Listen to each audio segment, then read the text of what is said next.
Hey everyone, it's Blake. Welcome in to episode number 29 of our WWE 2021 Save in TEW 2020. We are in August, week 3. It is SmackDown. And yes, moving closer and closer to SummerSlam. A lot to get to in this SmackDown, as you've seen really over the past, I guess, couple episodes. We've had to jam a lot of stuff in to really get to where we want to go with SummerSlam. But we've got a lot of exciting stuff playing out both on Raw and SmackDown. If you missed the previous episode of Raw, I would definitely check that out. It doesn't necessarily play into the SmackDown, but that was a big episode of Raw on the road to SummerSlam. So check that one out. The previous episode, episode 27 of this series, check that one out if you haven't already. But you also need to check out the previous SmackDown because it's going to set up a lot of stuff that we have coming into play here on this episode. A lot to get to. Let's jump in. We start with the pre-show. Naomi gets the win over Eva Marie, 723. Using the rear view, gets a 47. That's fine.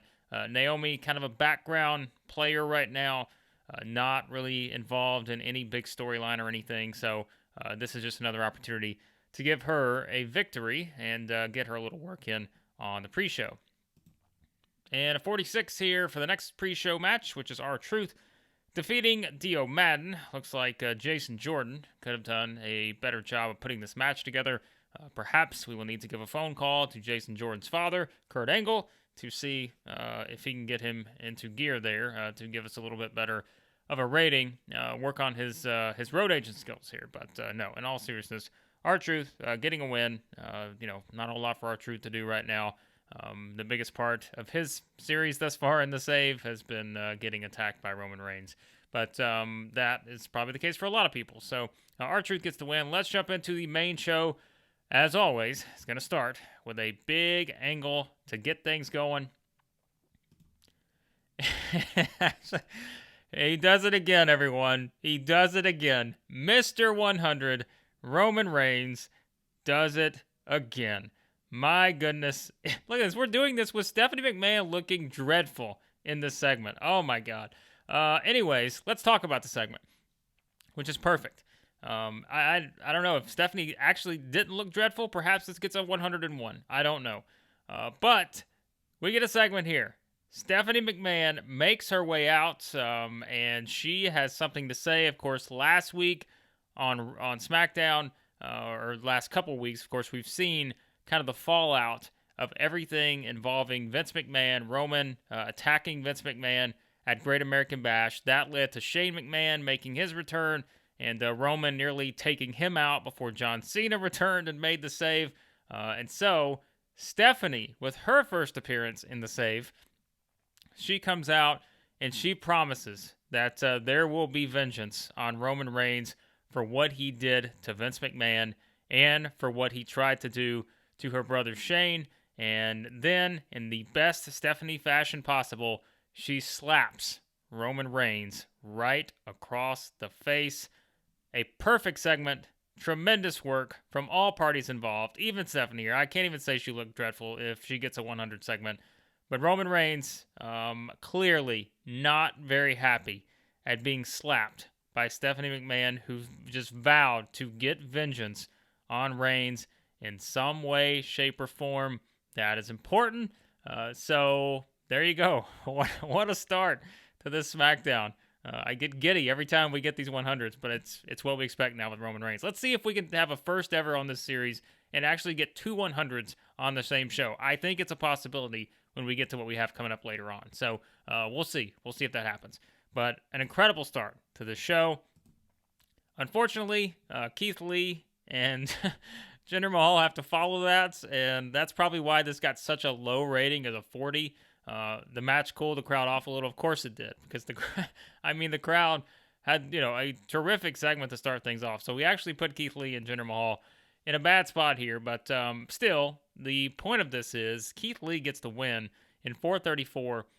So a pretty short match, as you can see. We do the 434, so it was pretty much Keith Lee just dominating this match, and a pretty awesome performance from Keith Lee, who in his first match back just completely takes care of business against Jinder Mahal, and that's going to actually transition. I think this 40 here is pretty, it's very low, but again, I think a lot of that probably has to do with cooling the crowd a little bit, and it is a short match. There's just a lot of stuff in play here. Jinder Mahal is not very over. Keith Lee actually is pretty decent, I think, in terms of popularity. But I can't say I'm shocked that this doesn't do a great rating from a match standpoint. But that's going to lead us into the next angle, which 68, pretty good stuff here. As Apollo Crews is not happy.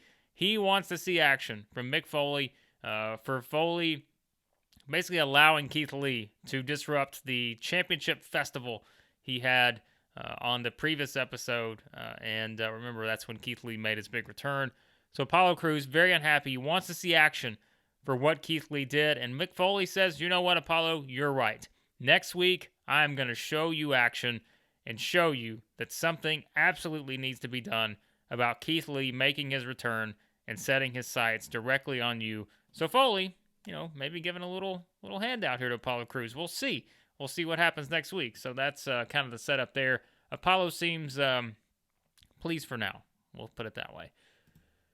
And then we get a graphic telling us that our main event's going to be Seth Rollins and Damian Priest. So we saw a little face-off between those two last week after the match. And now we're setting it up here, one-on-one. Big match. Damian Priest versus Seth Rollins. That's going to be our main event on tonight's episode of SmackDown. So a 62 little graphic here hyping up that match. And no, we don't need that. And then we get to a match here involving Sonya Deville and Tamina, 47 overall, not bad. For our women's division, which, as we said, we're really still trying to build up pretty. We have a lot to do on that, but we'll take it. 47 overall. Both these two still getting the bump in ratings from the groundswell of public support, so that's good. Tamina also in amazing form. That always helps. And we get to actually a draw here, a double disqualification. We saw last week, we had the unlikely pairing of Sonya Deville, Shayna Baszler, as, Deville essentially made the save for Shayna, and we had them kind of unite, seemingly, against Natalya and Tamina. On this one, it's a draw, as these two are just beating each other up, and the referee decides that there is no control over either one of these two, so we ultimately get a double disqualification here. That plays into, as you could probably guess, something that we'll have coming up on next week's SmackDown, and then that will lead into something that we will have at SummerSlam. So the next plot point here in this little story involving Deville, Tamina, Baszler, and Natalya. And then we get a promo from Sami Zayn and 65. Good stuff. Zayn says he's decided that he is going to take a stand. He's tired of being in these tag team matches with terrible partners and losing some of these matches. So he's decided he is not going to wrestle until SummerSlam. That is his proclamation. He refuses to wrestle until the SmackDown Money in the Bank match at SummerSlam. He wants to be set up. He wants to be fresh. And he refuses to wrestle. So that's what he says here. And that he's just going to sit back and watch everyone else be dumb and try to wrestle in all these matches. And takes a little shot at Seth Rollins and Damian Priest. You're going to have that one-on-one match tonight as well. So Sami Zayn trying to outsmart the competition and not do anything until SummerSlam. I think it makes sense. Like I get it. I understand. So 65, good stuff from Sami. And we get another angle here in what has been a common theme on SmackDown over the past several weeks. 64 overall. Mustafa Ali demands to be put in the Money in the Bank match. We only have 5 competitors right now in the SmackDown Money in the Bank match, so he wants to be the 6th. And Foley says, no thanks. Actually, it's going to be a new SmackDown signing that will debut at SummerSlam and be the 6th entrant into the SmackDown Money in the Bank ladder match. So there, even more mystery here as we have a mystery opponent that will be added to this SmackDown Money in the Bank ladder match, and it will not be Mustafa Ali. So there you go. That continues the tension there between these two, which will play out here over the next couple weeks. And also, we have a new competitor added to the SmackDown Money in the Bank match, although we don't know who it's going to be. So there is a hook and a tease for someone who could be debuting at SummerSlam. And that leads us into, wow, a 73 here. Look at this. Drew McIntyre and Otis. Of all the matches I thought could get a pretty good rating, which we know popularity has a lot to do with this, and Drew is very popular. But Drew and Otis, there's some chemistry we did not expect. So McIntyre gets the win in 7:48 with a Claymore. Good stuff here. Like maybe we need to start doing more with Otis. Actually, I was looking and I didn't even realize it, but we don't really have anything for Otis to do right now. But I don't think Otis has actually wrestled on our series like in like a month and a half maybe. So we kind of just forgot about Otis. Although, like I said, we really didn't have any plans for him, but decided to put this one together here, and clearly not too bad. So maybe that's our future World Championship feud. Could be Drew McIntyre and Otis. We'll see. But good stuff here. This is definitely going to help our overall rating to have a match like this. So hey, great work, Otis. Otis stepping up. We may need to find something for him to do now. So McIntyre gets the win though, and this was pretty much all to lead into our post-match angle. Wow, which does really well here. 88, as Bray Wyatt, who has been playing these mind games, he appears after Drew McIntyre's win. The lights go out. We see Bray Wyatt standing on the stage. McIntyre gets ready to go after him, but just as quickly as we get the glimpse of Bray Wyatt, the lights go back off, and then we see a rocking chair as Drew McIntyre has made his way outside the ring, and as soon as he steps out, lights come back on. There's a rocking chair with Drew McIntyre's head, not his actual head, but there is a head of Drew McIntyre sitting in the rocking chair with Bray Wyatt nowhere to be found. So the mind games continue, and Drew McIntyre very frustrated. Last week we saw in his promo kind of hitting a point where he just wanted to get his hands on Bray Wyatt again. But this time around, Bray momentarily appears.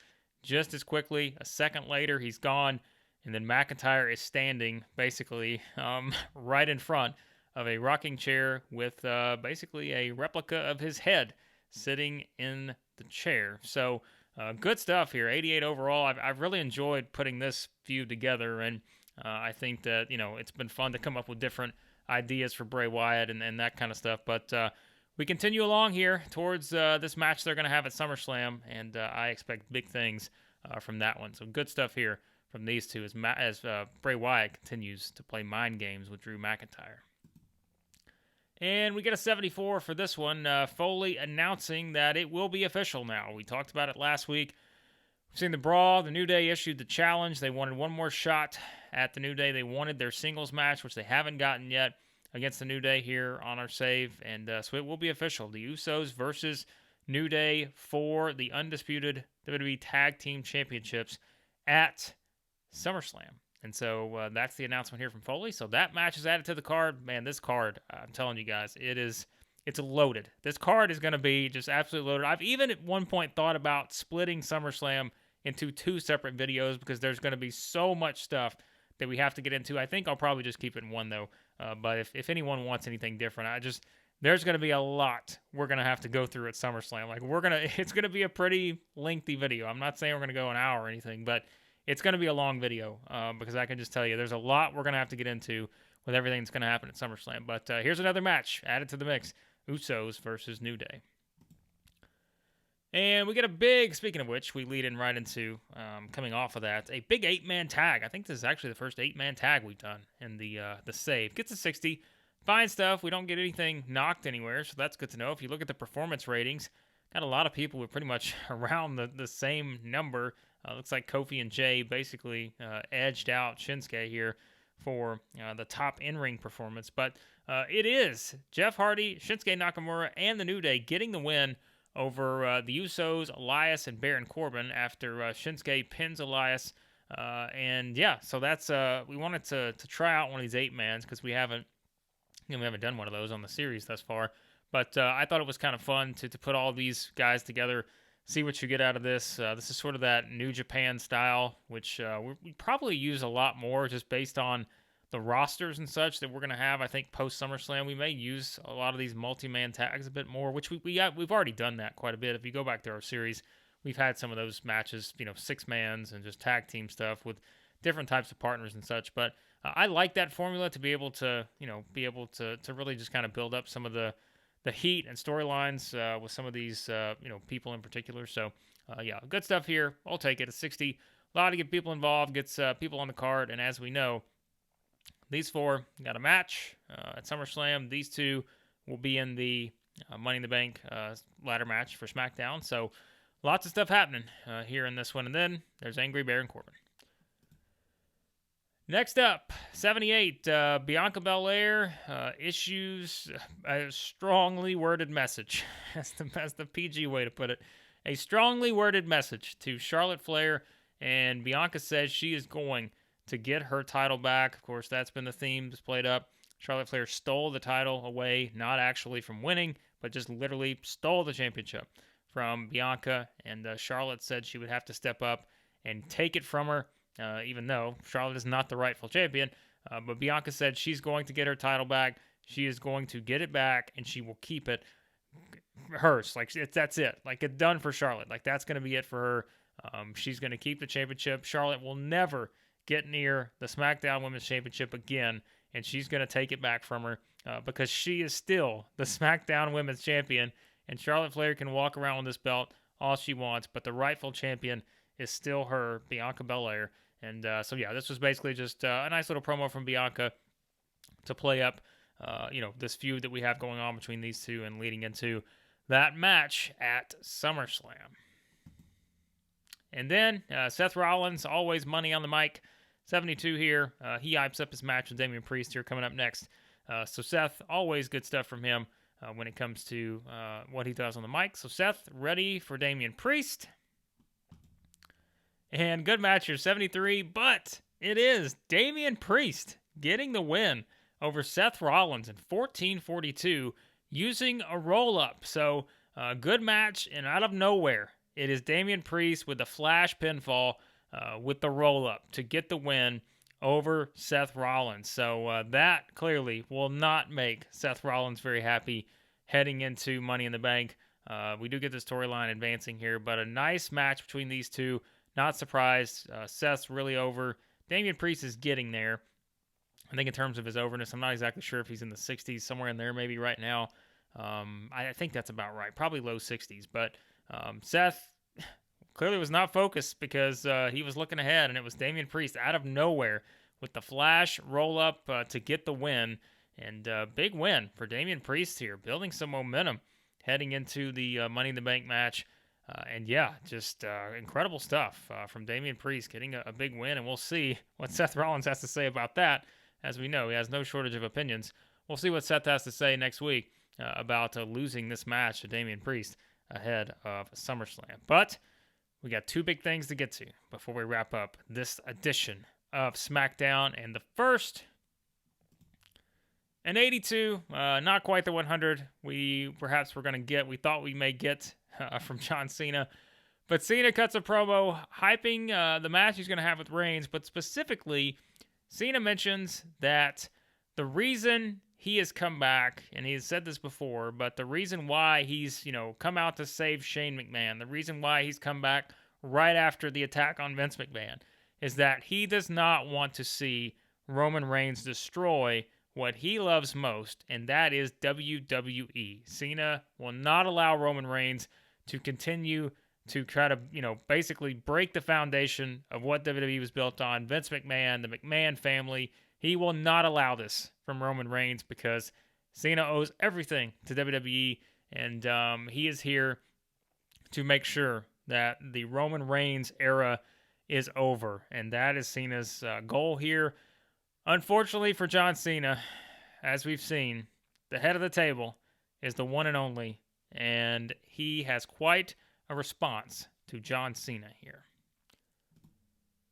An 85 overall, so not the 100, and John Cena standing in the ring, and we see on the video screen, it is Roman Reigns standing with Shane McMahon in an undisclosed location.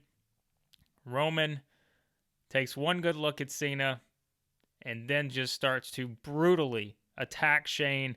That's what happened last time. Roman had Shane ready to sort of take him out in the ring. Cena's return kind of thwarted that, didn't get an opportunity, but now there's nothing Cena can do but watch as Reigns just completely, brutally taking down Shane McMahon and just throwing punches. He's kicking him, just destroying Shane. And then Cena is just staring, not having no idea what to do. He goes to run after them, but we go off the air with that. We don't know if Cena's going to make it to Shane McMahon in time, but all we know is that even if he does, the damage may have already been done with Roman Reigns just completely taking out all his frustration on Shane McMahon. So now, perhaps, that was a little, we talk about Stephanie getting her vengeance earlier. Perhaps Roman Reigns has now gotten his vengeance for Stephanie slapping him right in the face because he destroys Shane McMahon. And so now Roman has taken out Vince McMahon, Shane McMahon. What is next for Roman Reigns, who just continues to be on a tear? Even though Shane comes out poorly in this segment, we'll take it an 85 overall. Roman comes out looking excellent. Great stuff. And I think this overall show here is going to get an 83. That's one of our best shows thus far. I think overall, actually, I don't remember, it was 82 or 84 our best show of the series. This may actually wind up being our best show thus far. We'll take a look at it here in a second.